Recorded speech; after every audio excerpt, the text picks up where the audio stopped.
အားလုံးမင်္ဂလာပါအခုပြောပြပေးသွားမယ့်အင်ကြီးပုံလေးကကြတော့ကျွန်တော်တို့အင်ကြီးကတချမ်းကကြတော့ဒီမှာပခုံးလေးပါမယ်ပေါ့နော်ပါမယ်ပြီးလို့ရှိရင်ဒီဘက်တချမ်းကကြတော့ဒီလိုမျိုးပခုံးပြောက်နော်ပခုံးပြောက်ကိုဒီမှာပခုံးပြောက်လက်ကလေးနဲ့နော်ရှင်ပုံးလေးပေါ့တစ်ဖက်ကပခုံးပါမယ်တစ်ဖက်ကကြပခုံးမပါဘူးနော်နောက်ကကြတော့လောဝဲကလေးဖြစ်နေတာဒီအင်ကြီးပုံပတ်တန်လေးကိုပြောပြပေးသွားမှာဖြစ်တယ်နော်အဲ့တော့အခုအရင်ဆုံးထိုင်းစင်တီမီတာအခြေခံပတ်တန်ကိုဒီမှာအကူကကြာမှာလို့တောက်တီထပ်ထားပြီးသွားပြီနော်တောက်တီထပ်ထားပြီးသွားပြီအင်ကြီးကဟိုဘက်ဒီဘက်ဒီလိုမျိုးနှစ်ချမ်းစီယူရမယ်နော်အဲ့တော့အရင်ဆုံးတောက်တီစပြီးတော့မှထိုးကြမယ်အဲ့တော့ဒီဘက်ချမ်းကကြတော့အခုဒီလိုမျိုးဆောင်းလေးရင်ပုံးလိုလာမှာဖြစ်တဲ့အတွက်ကြောင့်မို့လို့ဒီရင်ကျယ်မြင်းပေါ်မှာအခုဒီ level နဲ့ level နဲ့လမ်းဆက်တဲ့မြင်းပေါ့နော် level မြင်းရဲ့ဒီဘက်ဘေးကို1 cm တောက်ချောင်းထိုးမယ်နော်ဒီဘက်က1 cm ထိုးမယ်ဒီဘက်ကကျတော့ပခုံးပြောက်လိုမျိုးဖြစ်မှာနော်ပခုံးပြောက်ဆိုတော့ဒီဘက်ကိုကျတော့2 cm လောက်ထိုးမယ်နော်2 cm လောက်ထိုးမယ်ပိတ်စမာလို့ရှိရင်1.5လောက်ထိုးပေါ့နော်ပိတ်စပြောင်းရင်2 cm လောက်ထိုးမယ်အဲ့တော့ဒီတောင်းတစ်ခုကိုထပ်ပေးမယ်နော်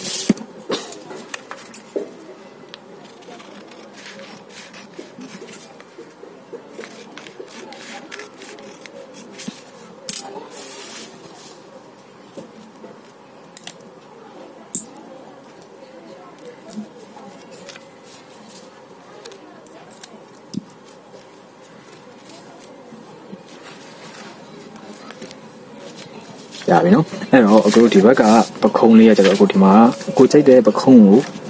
မှတ်လို့ရတယ်နော်အခုဒီမှာလက်ဖောင်းလေးထဲမှာဆိုတော့အပေါ်ကိုပခုံးလေးစားပေးမယ်လေးစိတ်1 cm လောက်နော်စားလိုက်မယ်ဟိုဘက်ဒီဘက်အဲ့ဒါစားထားရမယ်နော်ဒါတော့ပုံမှန်သိပါတယ်ချုံကြပြီဆိုလို့အဲ့တော့အခုဒီဘက်ကနေပြီးတော့မှခုပခုံးကိုကြိုက်တဲ့လောက်ယူမယ်နော်ဥပမာအခုဆိုဒီမှာပခုံးမြင့်လောက်ကစားပြီးယူလိုက်မယ်အဲ့ဒီနေပြီးတော့မှ level လေးကိုအဝိုက်ကလေးဒီလိုလေးပေါ့ဒီလိုလေးယူမယ်ရင်ပုံးလေး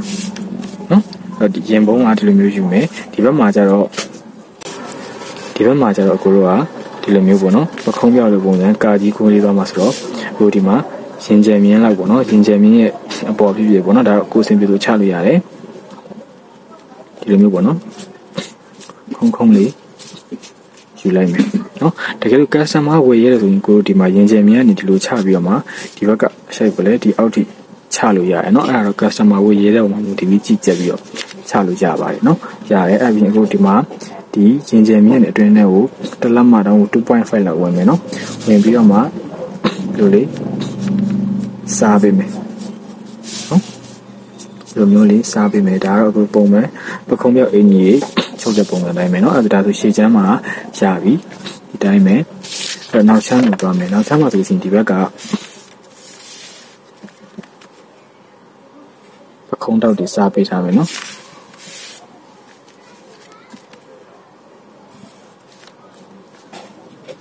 အဲ့တော့ဒီလိုလာမလားဒီလိုလာမဆိုတော့ဒီမှာခုဒီမဲ့ဒီ level မြင့်တိုင်းဒီလောက်ယူမယ်နော်ယူပြီးလို့ရှိရင်ဒီအနောက်မှာဒီမှာကြောကျယ်မြင့်လောက်ဒီလိုမျိုး white ချလိုက်ပါနော်ဒီမျိုး white ချလိုက်လို့ရှိရင်ရပြီအဲ့ဒါလေကိုကြိုက်တဲ့လိုချလို့ရတယ်ဒီကြောကျယ်မြင့်ကြီး white လည်းရတယ်ဒီပေါ်တောက် white လို့ရှိရင်လည်းရတယ်နော်ကိုအဆင်ပြေလို့ white မယ်အဲ့မှာတောက်ထိုးရမှာတစ်ချက်ပြောရမယ်ဒီမှာ level ကကျယ်သွားမှဖြစ်တဲ့အတွက်ကြောင့်မို့လို့ကိုဒီမှာဒီကြောကျယ်မြင့်နေ level ကိုလှမ်းပြီးတော့မှတောက်တစ်ချောင်းထိုးမယ်1 cm တောက်ဒီနဲ့ဒီနဲ့အကွာဝေးရဒီမျိုးပေါ်မှာ1 cm ရှိရမယ်နော်ဒီဥစ္စာအဲ့ဒါတောက်တစ်ချောင်းထိုးမယ်ထိုးပြီးတော့အဲ့တော့ဆက်လိုက်မယ်ဒါပုံမှန်နောက်ကျော level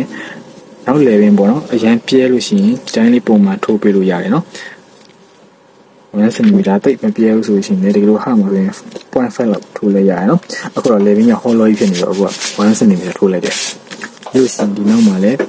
2.5 ဝင်မယ်ပေါ့နော်ပုံမှန်ပခုံးပြောက်တွေချုပ်တယ်လို့ပဲပေါ့နော်တက်လာမှဝင်ပြီးလို့ရှိရင်ဒီလိုမျိုးလေးအပြည့်ပြည့်လေး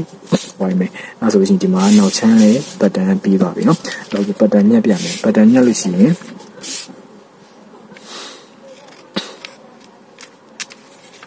နော်ဒီမှာ1 cm ဖတ်တော့ပခုံးလေးကို ဘယ်လိုလေးပြင်ညှိပဲနော်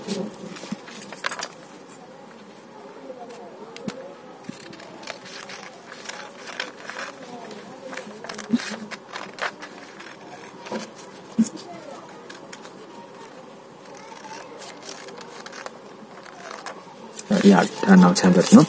ရှေ့ချမ်းပတ်တန်ကလည်းဒီလိုမျိုးဒီမှာအခုရှိတာဒီမှာရှေ့ချမ်းကပြင်ပြီးတော့လိမ့်ပြီနော်စူလေးနဲ့ဘာလို့ဆိုတော့ဟိုဒီမှာထပ်ထပ်ပြေးကြအောင်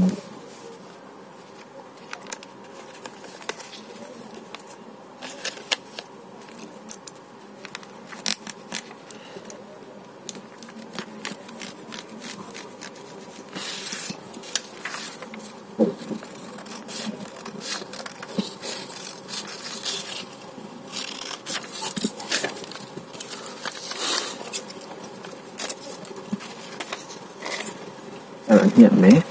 ဒီရှိမှာ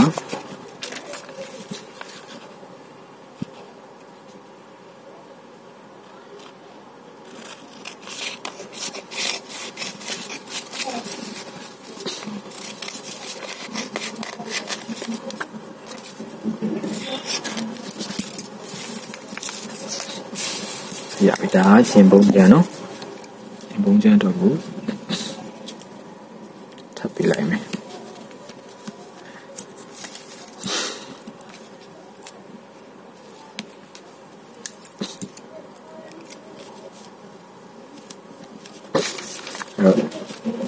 ဖြစ်တော့နော်အဲဒီမှာ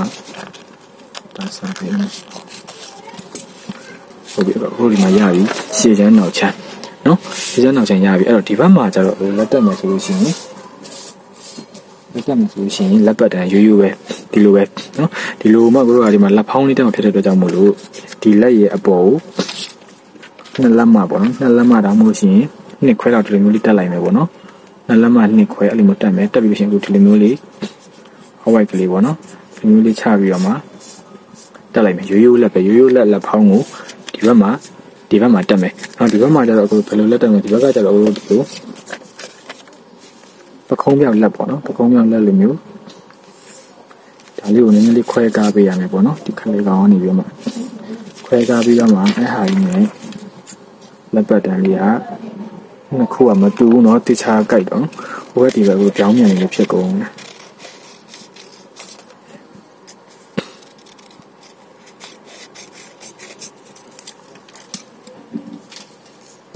ဘယ်လိုလဲဆိုတော့သူ့ကိုကြတော့အခုဒီလိုမျိုးလေးပေါ့နော်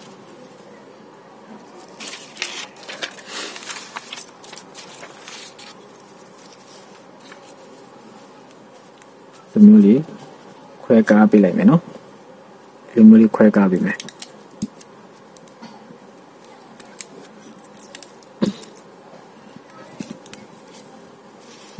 ဒီမျိုးလေးကိုအဆင်ပြေသလိုဟိုကြည့်ပြီးခွဲလိုက်ပြီလို့ရှိရင်ဒီမှာသူကလည်းလက်ဖောင်းဖြစ်တဲ့အတွက်ကြောင့်မလို့ဒီအပေါ်ကိုအခုခဏလိုပဲနှစ်လက်မှဖြစ်ပေါ့နော်အဲ့လိုနှစ်ခွဲလောက်ဖြစ်ဟိုဒီပေါ်မှာတက်ထားပြီးမှဒီအပေါ်ပို့ပြီးတော့ဝိုက်ပေးဒီလိုမျိုးနော်ဒီမျိုးလေးဝိုက်ပေးမယ်ဒါတော့အပေါ်ထောင်နေလို့ပေါ့နော်တကယ်လို့ကိုကအပေါ်မထောင်ခြင်းဘူးဆိုရှင်လည်းဒီနေ့အကွာအဝေးတိုင်းပဲထားမှဆိုရှင်လည်းရရနော်အဲ့ဒီတိုင်းလေးကိုအပေါ်ထောင်လေးဖြစ်စင်တော့ဒီအပေါ်ပို့တက်လိုက်တယ်ပေါ့အဲ့တော့ဒီဘက်မှာကျတော့ဒါပခုံးမြောက်လက်ကအိစာကိုတက်မယ်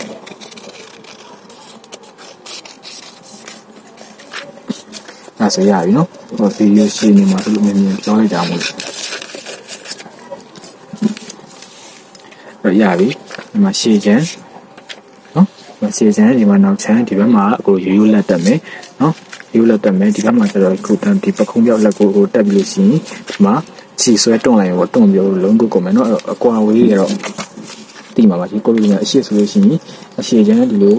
အကွာဝေးတိုင်းကိုတိုင်းအမှတ်မှတ်မယ်နော်အနောက်ချမ်းဆိုလို့ရှိရင်အနောက်ချမ်းရဲ့ဒီဂျိုင်းရဲ့ဥစ္စာကို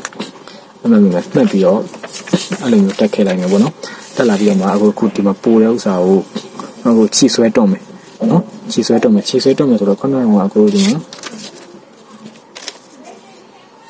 နောက်ချမ်းမှာတိုင်းထားလိုက်ပေါ့နော်ဒီပခုံးမြင့်တဲ့ဒီညအကွာအဝေးပေါ့နော်ဒီကွာအဝေးနဲ့အကွာ20ရှိရဆိုပါပြီနော်ဥပမာပြပြတာအဲ့ဒါ20ဟုတ်ကြလို့ရှိရင်တို့ဒီမှာဒီအရှင်းမှာဆိုလို့ရှိရင်15ရှိရဆိုပါပြီနော်အဲ့ဆိုရင်ဒီမှာ35ရှိတယ်အဲ့တော့35ရှိဆိုရင်တဘောတည်းကဒီအကွာအဝေးအကုန်လုံးက35ဖြန်လို့တွန့်ပြီးတော့မှ နော်ဒီမှာလုံးကွက်လေးကောက်လိုက်မယ်ဆိုလို့ရှိရင်ရှာပြီနော်အဲ့တော့ချက်လာလိုက်ချုပ်ကြည့်ပါနော်တကယ်လို့အစင်မျိုးသိချင်တာရှိလို့ရှိရင်ကိုမဆက်ပါလိ comment မှာမေးသွားလို့ရတယ်နော်အားလုံးနဲ့ဆင်ပြေကြပါစေ